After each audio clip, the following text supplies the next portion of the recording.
AP కూటమి ప్రభుత్వం పలు శాఖల్లో మార్పులు చేస్తుంది.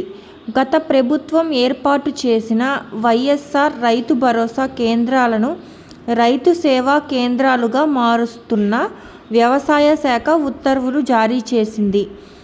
ఆర్బీకే లోగోతో పాటు మాజీ సీఎం జగన్ చిత్రంతో ఉన్న బోర్డులు తక్షణం తొలగించాలని పేర్కొంది. ఏపీ నేటి నుంచి 20 జిల్లాల్లోని 120 స్టాక్ పాయింట్ల ద్వారా ఉచిత ఇసుక విధానం అమల్లోకి రానుంది. ఇసుక డిపో వెళ్లి లారీ, ట్రాక్టర్, మినీ ఆటోల్లో తీసుకొని వెళ్లొచ్చు. ఇసుక తవ్వినందుకు, లోడ్ చేసినందుకు, డిపోల వరకు తరలించినందుకు లేబర్, ట్రాన్స్పోర్ట్ ఛార్జీలు, జీఎస్టీ చెల్లించాల్సి ఉంటుంది.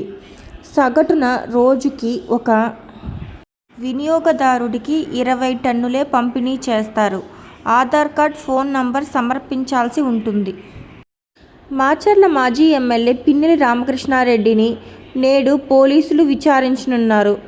పోలింగ్ రోజున పాల్వాయి గేటు పోలింగ్ కేంద్రంలో ఈవీఎంను ధ్వంసం చేసినట్లు, అడ్డొచ్చిన టీడీపీ ఏజెంట్పై దాడి చేసినట్లు పిన్నెల్లిపై ఆరోపణలున్నాయి.